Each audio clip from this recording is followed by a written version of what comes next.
Hello everyone, আসসালামু আলাইকুম। সেহরিতে মাছ মাংসের চাইতে ভর্তা দিয়ে বেশ মজা করে এক প্লেট ভাত খাওয়া যায়। আবার এক প্লেট ভাত পেট ভরে খেতে পারলে সারাদিন রোজা রাখাটাও বেশ সহজ হয়ে যায়। কিন্তু সারাদিন রোজা রাখার পরে প্রতিদিন এভাবে ভর্তা বানাতে ভালো লাগে না, শরীর বেশ ক্লান্ত লাগে। আজ আমি আপনাদের সাথে খুবই সহজভাবে এমন একটা ভর্তা রেসিপি শেয়ার করব, যেটা আপনি একবার বানিয়ে 15 থেকে 20 দিন পর্যন্ত খেতে পারবেন। ফ্রিজে রেখে শরীর খারাপের সময় ভর্তাটা দিয়েই আপনি একবেলা চালিয়ে নিতে পারবেন। ঝাল ঝাল এই ভর্তাটা খেতে ভীষণই ভালো লাগে। আশা করি আমার আজকের রেসিপিটি আপনাদের কাছে ভালো লাগবে। ভালো লাগলে চ্যানেলটি সাবস্ক্রাইব করে পাশে থাকার অনুরোধ থাকবে। তো আজকের ভর্তাটা বানানোর জন্য প্রথমে আমি এখানে একটা মোটা বেগুন ভালোভাবে ধুয়ে পরিষ্কার করে ছোট ছোট টুকরো করে কেটে নিচ্ছি। এই ভর্তাটা বানানোর জন্য কালো মোটা বেগুন বা সাদা বেগুন ব্যবহার করা ভালো, এতে বিচি কম থাকে এবং এই বেগুনগুলো খেতে বেশ সুস্বাদু। এখন আমি চলে যাচ্ছি চুলায়। একটা কড়াইতে পর্যাপ্ত সাদা তেল দিয়ে দিচ্ছি। তেলটা ভালোভাবে গরম হয়ে এলে এর মধ্যে দিয়ে দিচ্ছি স্বাদমতো লবণ, আধা চা চামচের কম হলুদের গুঁড়া। তেলের সাথে ভালোভাবে মিশিয়ে নিব উপকরণ দুটি। এরপরে এখানে দিয়ে দিচ্ছি কেটে রাখা বেগুন। এখন সবগুলো উপকরণের সাথে বেগুন খুব ভালোভাবে মিশিয়ে নিয়ে চুলার আঁচ মিডিয়ামে রেখে ঢাকা দিয়ে বেগুনটাকে ভেজে নিব। আর এই বেগুন ভেজে নিতে আমার 5 থেকে 6 মিনিট সময় লেগেছে।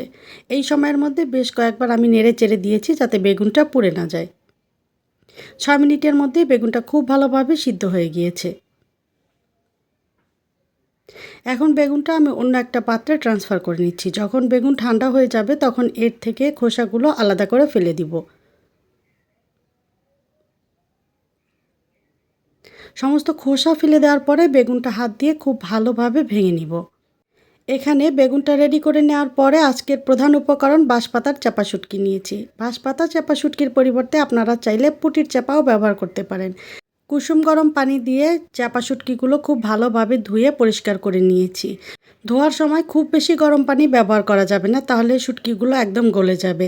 এখন কাঁচা শুটকিগুলো পাটায় ভালোভাবে বেটে নিব। বাটার সময় এখানে বড় বড় কাঁটাগুলো আলাদা করে ফেলে দিব।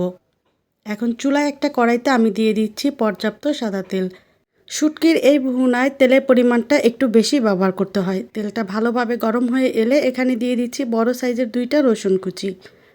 রসুন আমি মিনিট খানেক সময় নিয়ে তেলে ভেজে নিব। এই মুহূর্তে চুলার আঁচ মিডিয়ামে আছে। এই 1 মিনিট সময়ের মধ্যে রসুনের কালারটা পরিবর্তন হয়ে যাবে আর এর থেকে খুব সুন্দর একটা স্মেল বেরোবে। তখন আমি এখানে দিয়ে দিচ্ছি 1 কাপ পেঁয়াজ কুচি। পেঁয়াজটা আমি মিনিট 2 সময় নিয়ে নরম করে ভেজে নিব। পেঁয়াজ ভাজার সময় অবশ্যই একটা ব্যাপার খেয়াল রাখতে হবে, কোনোভাবেই যেন পেঁয়াজটা পুড়ে না যায় বা বেরেস্তা হয়ে না যায়। তাহলে কিন্তু এই শুটকির ভুনাটা খেতে আর একদমই ভালো লাগবে না। একটু বারে বারে নেড়ে চেড়ে দিতে হবে। তো পেঁয়াজটা নরম করে ভাজা হয়ে গেলে এখন এখানে দিয়ে দিচ্ছি বেটে রাখা শুটকি।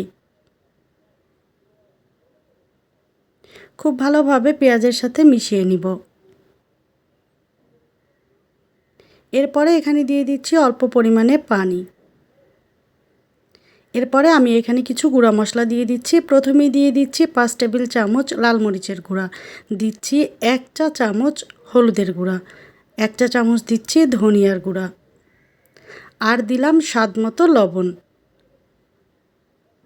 এখন চুলার আঁচ লো টু মিডিয়ামের মাঝামাঝি রেখে মশলাটা 3 থেকে 4 মিনিট সময় নিয়ে খুব ভালোভাবে কষিয়ে নিব। এখানে আমি মরিচের গুঁড়া কিন্তু অনেকটা ব্যবহার করেছি। আমি শুকনো মরিচটা আর ব্যবহার করব না বলেই মরিচের গুঁড়া একটু বেশি দিয়েছি। শুটকির এই ভুনাটা একটু ঝাল ঝাল খেতেই ভালো লাগে। যারা ঝাল কম খেতে পারেন তারা মরিচের পরিমাণটা একটু কমিয়ে দিবেন। খুব ভালোভাবে মশলাটা কষিয়ে নেওয়ার পরে এখানে প্রথমে ভেজে রাখা বেগুনটা দিয়ে দিচ্ছি। এখন বেগুন মশলার সাথে ভালোভাবে মিশিয়ে নিয়ে কষিয়ে নিব আরও 2 মিনিট। শুটকির এই ভুনাতে পানির পরিমাণটা একটু কমই ব্যবহার করা হয় এবং চুলার আঁচটাকে লো টু মিডিয়ামের মাঝামাঝি রেখে পুরো রান্নাটা শেষ করতে হবে। এতে পুড়ে যাওয়ার সম্ভাবনাও একদম থাকবে না। আর বারে বারে নেড়ে চেড়ে দিতে হবে যেন নিচে থেকে কোনোভাবেই লেগে না যায়। খুব ভালোভাবে কষিয়ে নেওয়ার পরে এখানে আমি খুবই সামান্য পরিমাণে পানি ব্যবহার করেছি রান্নাটা পুরোপুরি কমপ্লিট করার জন্য।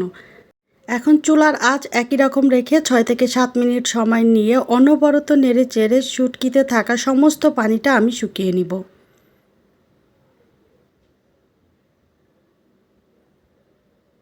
বারে বারে নেড়ে চেড়ে দিতে হবে যেন কোনোভাবেই লেগে না যায়, তাহলে কিন্তু একটা ব্যাড স্মেল আসবে আর এটা খেতে ভালো লাগবে না। খেয়াল রাখতে হবে শুটকিতে যেন একটুও পানি না থাকে। যখন পুরোপুরি পানিটা শুকিয়ে যাবে তখন কিন্তু শুটকির উপরে এভাবে তেল ভেসে উঠবে। যেহেতু এই ভুনাতে একদমই পানি থাকছে না, তাই আপনি ১৫ থেকে ২০ দিন পর্যন্ত ফ্রিজে কিন্তু এটা সংরক্ষণ করতে পারবেন। একদমই নষ্ট হবে না। একদম সহজ এবং ভীষণ লোভনীয় একটা রেসিপি। যারা শুটকি খেতে পছন্দ করেন তাদের কাছে তো এটা অমৃত লাগবে। আশা করি আমার আজকের রেসিপিটি আপনাদের কাছে ভালো লেগেছে। ভালো লাগলে লাইক, কমেন্ট, শেয়ার এবং সাবস্ক্রাইব করে পাশে থাকার অনুরোধ থাকবে। দেখা হবে পরবর্তী রেসিপিতে। আল্লাহ হাফেজ।